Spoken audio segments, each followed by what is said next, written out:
Olá, seja bem-vindo a mais um episódio da página Evangelho Raciocinado. Se você não conhece ainda o nosso trabalho, por favor, acesse a nossa página no Instagram, @evangelho.raciocinado, e se inscreva em nosso canal no YouTube, com postagens diárias sobre o doce e consolador Evangelho de Cristo. Hoje daremos sequência aos nossos podcasts, falando sobre os personagens marcantes do Evangelho. Falamos já sobre a linda história de Paulo de Tarso, a negação de Simão Pedro. Falamos a lindíssima história também de Maria de Magdala, uma história de superação, de redenção, de reforma íntima. E hoje falaremos sobre Maria, a mãe de Jesus, que passou diversas aflições em sua vida, né? E traz ali uma questão que é muito importante, porque uma das maiores dores para uma mãe, para um pai, é a perda de um filho. E Maria passou por isso. Também passou por isso. Então gostaria de falar sobre Maria, utilizando como base o livro Boa Nova, que foi psicografado pelo querido Chico Xavier, né, ditado pelo espírito Humberto de Campos. Humberto de Campos, que foi um grande escritor brasileiro e que escreveu o livro Boa Nova, trazendo os detalhes do Evangelho que estão registrados no plano espiritual.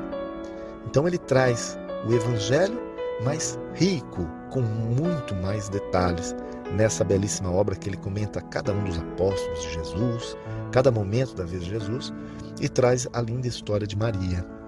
Então esse vai ser uma base para essa reflexão, para contar um pouco da história lindíssima de Maria, mãe de Cristo, mãe de Jesus, que muitos chamam da Mãe Santíssima, que nós vamos falar aqui. Então, voltando aqui, né, nós vamos começar a falar de Maria quando ela está ali, no momento extremo de Jesus, o seu filho bem-amado. Né? Maria passava pela sua mente, né, aquela aflição, aquele momento de dor. E em um certo momento Maria se recordou ali numa corrente infinda de lembranças, circunstâncias maravilhosas de Jesus. Desde o anunciado nascimento dele, a sua amizade com Isabel, as profecias do velho Simeão, que reconhecia a assistência de Deus. E ela revia ali a manjedoura, aquela beleza agreste, sentindo a natureza. E como uma dor terrível também que se mesclava, um espesso, né, de lágrimas, e ela foi passando cenas da infância de seu filho, observando ali as mais doces reminiscências. E passava no seu coração justamente a pergunta: que fizera Jesus por merecer tão amargas penas? Não vira crescer de sentimentos imaculados sob o calor do seu coração. Desde os mais tenros anos, quando o conduzia à fonte tradicional de Nazaré, observava o carinho que Jesus dispensava a todas as criaturas. Já na maioridade, no seu trabalho evangélico, eram paralíticos que retomavam os movimentos da vida, eram cegos que se reintegravam nos sagrados dons da vista, criaturas famintas de luz e de amor que se saciavam na sua lição de infinita bondade. Então, que profundos desígnios haviam conduzido o seu filho adorado à cruz do suplício, né? Porque nesses momentos de dor, nós perguntamos por quê, meu Deus? Maria também perguntou por quê. Só que ela, dentro do seu ser, ela escutava uma voz amiga lhe dizendo ao Espírito, né, dizendo sobre as determinações insondáveis e justas de Deus, que precisam ser aceitas para a redenção divina das criaturas. Seu coração rebentava em lágrimas irreprimíveis. Contudo, Maria, que desde quando o anjo Gabriel lhe apareceu, trazia no seu íntimo o seguinte, abre aspas: faça-se na escrava a vontade do Senhor. E naquele dia, né, em que ela estava cercado com mais algumas mulheres, uma pessoa muito especial lhe apareceu, lhe tocando os ombros. Era o único dos discípulos que teve coragem de presenciar a crucificação de Jesus, que foi João, filho de Zebedeu, irmão de Tiago. O apóstolo João lhe aparece, tocando os seus ombros. E Maria, olhando a Jesus, que dizia: meu filho, meu amado filho, com muita emoção.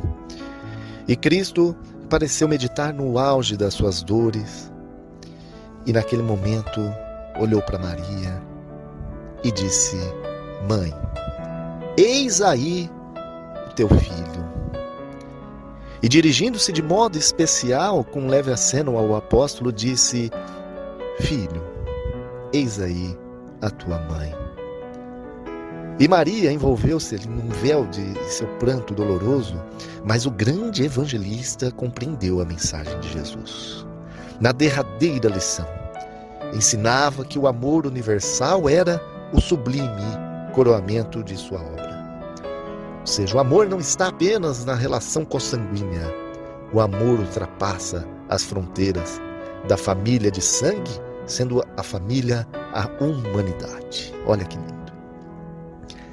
E depois da crucificação de Jesus, que ele apareceu para os discípulos e mais pessoas, os discípulos se separaram. E Maria se retirou para Betânia, onde alguns parentes mais próximos a esperavam com especial carinho. E os anos começaram a rolar, silenciosos e tristes, para a angustiada saudade de seu coração. E em Jerusalém, digladiavam-se os cristãos e os judeus com veemência. E na Galiléia, os antigos cenáculos simples e amoráveis da natureza estavam tristes e desertos sem a presença de Jesus. E ela vivia ali naquele sentimento, relembrando Jesus no seu luto. E lembrando ali de quando recebeu nos seus braços maternais o seu primeiro beijo, lembrando de todos os momentos lindos que ela viveu com Jesus. E a esse tempo, João, filho de Zebedeu, o discípulo de Jesus, tendo presentes as observações do mestre que ele fizera na cruz, surgiu na cidade em que estava Maria, oferecendo aquele espírito saudoso de mãe, o refúgio amoroso da sua proteção. E aí Maria aceitou ali, porque João convidou Maria a ir morar com ele.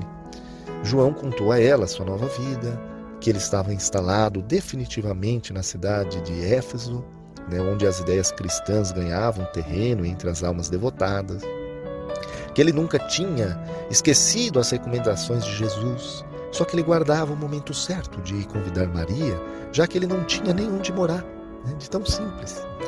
Só que ele conseguiu uma choupana, ele conseguiu uma casinha muito humilde, que um dos membros da família real de Adiabene, convertido no amor de Cristo, lhe doara, lá no sul de Éfeso. E aí ele convidou Maria. Maria ficou muito entusiasmada, e aceitou o convite e para lá foi morar com João.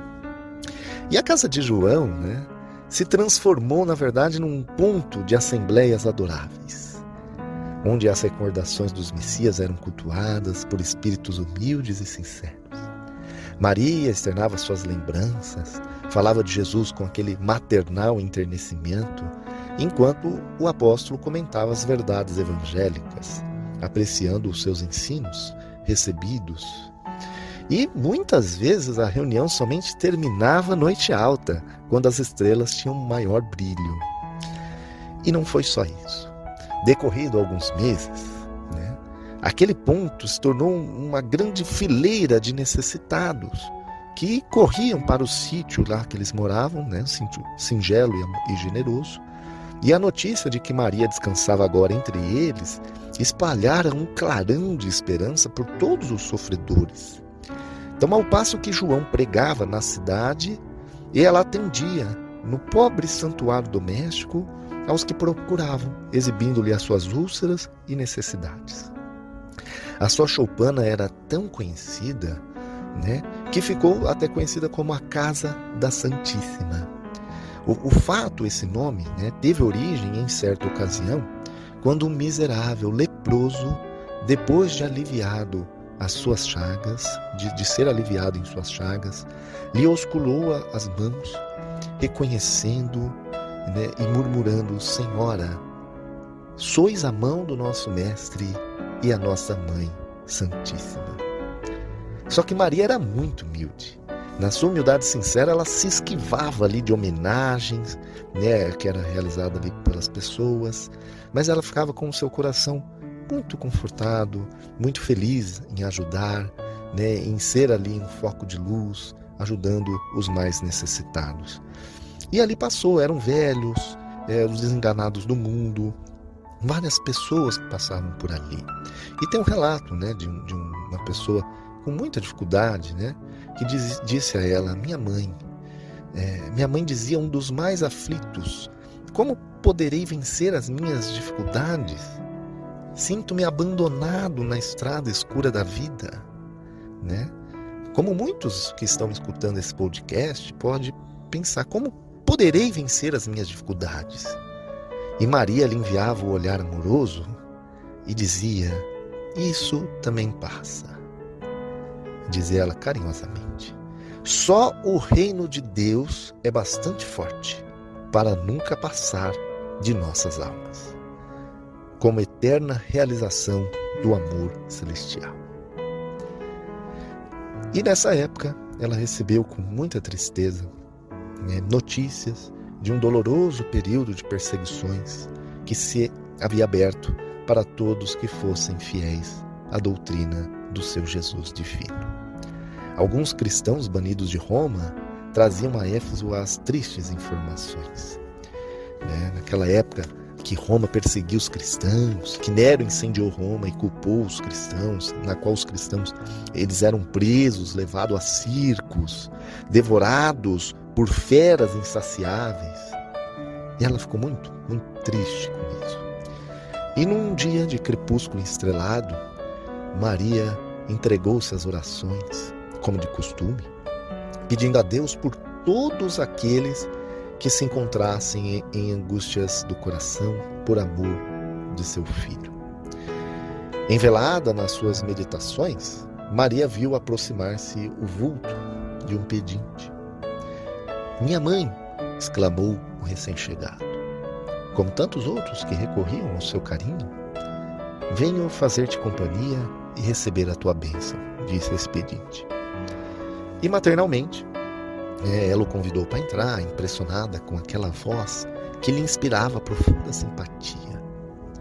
O peregrino lhe falou do céu, confortando-a delicadamente.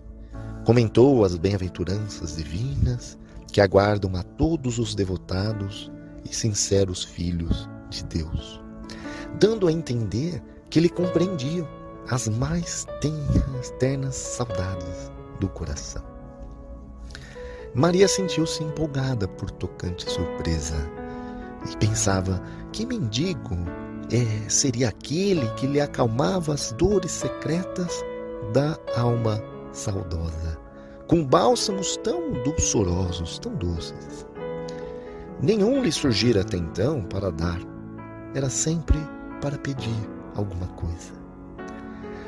No entanto, aquele viandante desconhecido lhe derramava no íntimo as mais santas consolações. Onde ouvira noutros tempos aquela voz meiga e carinhosa? Que emoções eram aquelas que lhe faziam pulsar o coração de tanta carícia?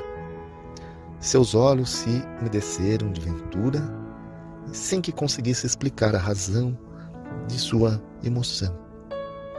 Foi quando esse hóspede anônimo lhe estendeu as mãos generosas e lhe falou com um profundo acento de amor: minha mãe, vem aos meus braços. Nesse instante, Maria fitou as mãos nobres que lhe ofereciam num gesto da mais bela ternura. E tomada com uma comoção profunda, viu nela duas chagas, como as que seu filho revelava na cruz. E, instintivamente, dirigindo o olhar ansioso para os pés do peregrino amigo, divisou também aí as úlceras causadas pelos cravos do suplício. Não pôde mais conter.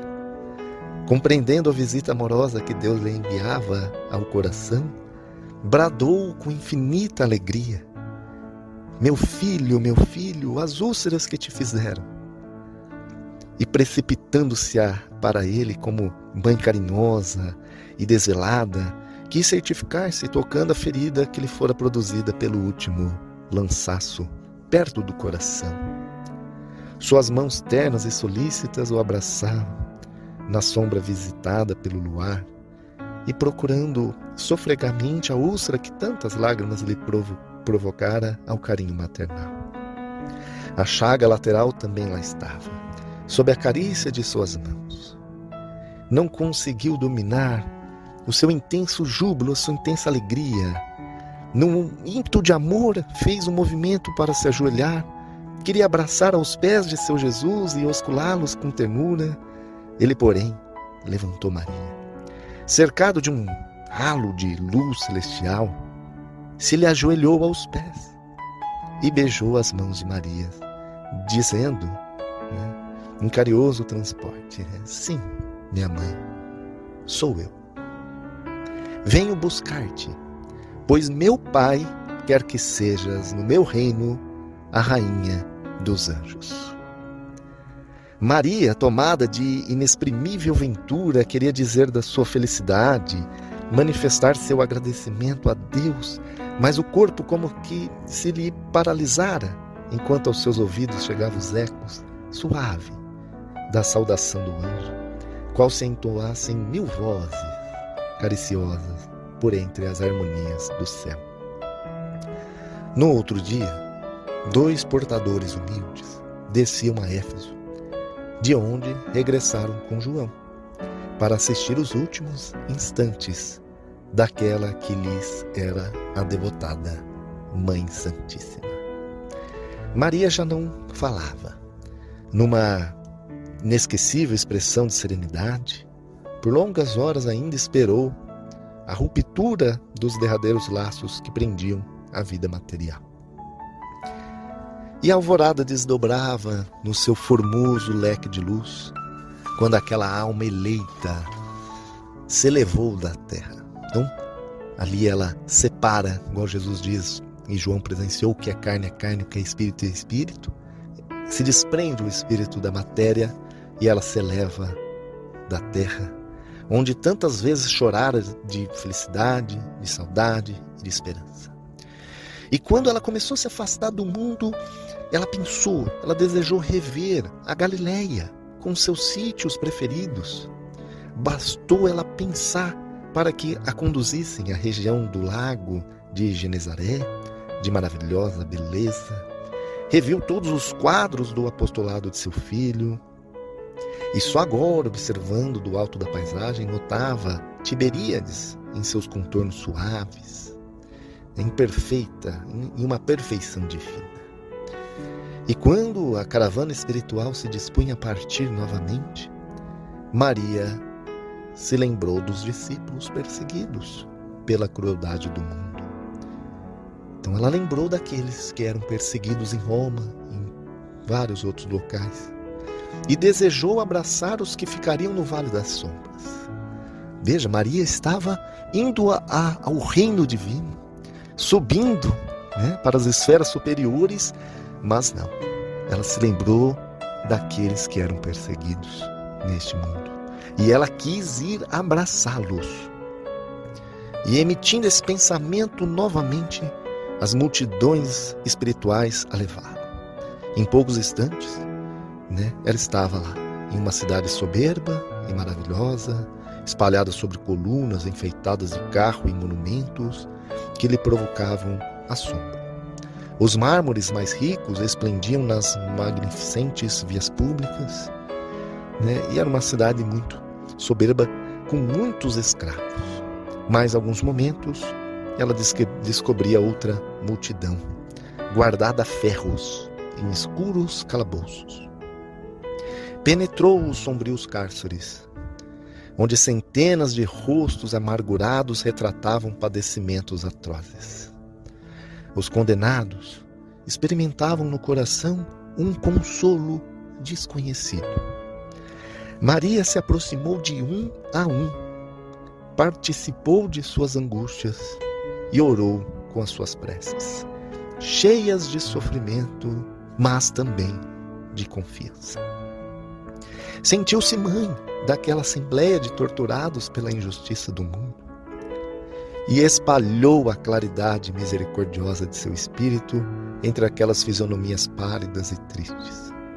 Eram anciões que confiavam em Jesus, mulheres que por ele haviam desprezado o conforto do lar, jovens que depunham no Evangelho do Reino toda a sua esperança. Maria aliviou-lhes o coração. E antes de partir, sinceramente, desejou deixar-lhes nos espíritos abatidos uma lembrança perene. E ela pensou o que possuía para lhes dar. Deveriam suplicar a Deus para eles a liberdade?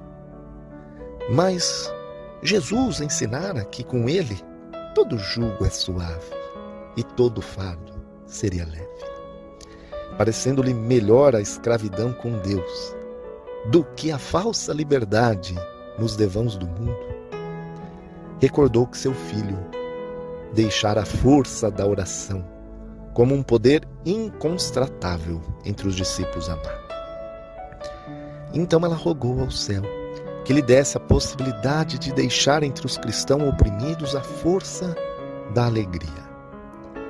Foi quando, aproximando-se de uma jovem encarcerada de rosto descarnado e macilento, lhe disse ao ouvido: Canta, canta, minha filha, tenhamos bom ânimo, convertamos as nossas dores da terra em alegrias para o céu. E a triste prisioneira nunca saberia compreender o porquê da emotividade que lhe fez vibrar subitamente o coração. De olhos estáticos, contemplando o firmamento luminoso através das grades poderosas, ignorando a razão de sua alegria, cantou um hino de profundo e enternecido amor a Jesus, em que traduzia sua gratidão pelas dores que lhe eram enviadas, transformando todas as suas amarguras em consoladoras rimas de júbilo e esperança. Daí em instantes, seu canto melodioso era acompanhado pelas centenas de vozes dos que choravam no cárcere, aguardando o glorioso testemunho. E isso surpreendeu, porque esses fiéis iam para as arenas numa serenidade, cantando.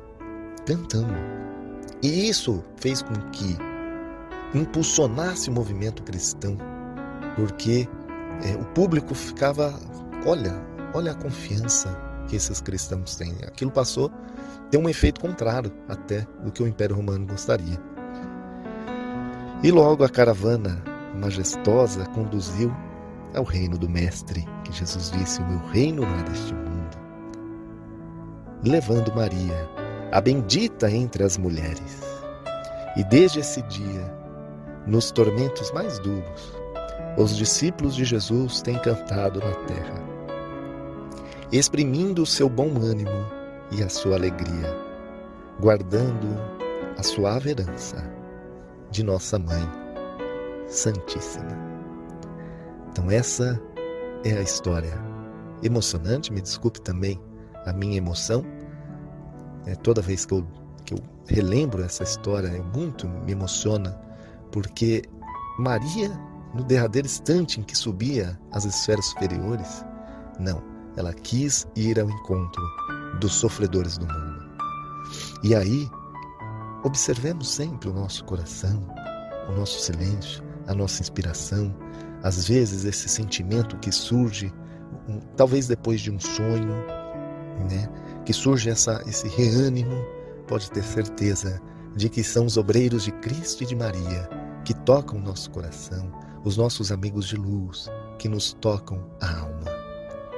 Espero que você tenha gostado, Se sim, compartilhe muito. Siga a nossa página no Instagram, Gratidão, Paz e Luz, da página Evangelho Raciocinado.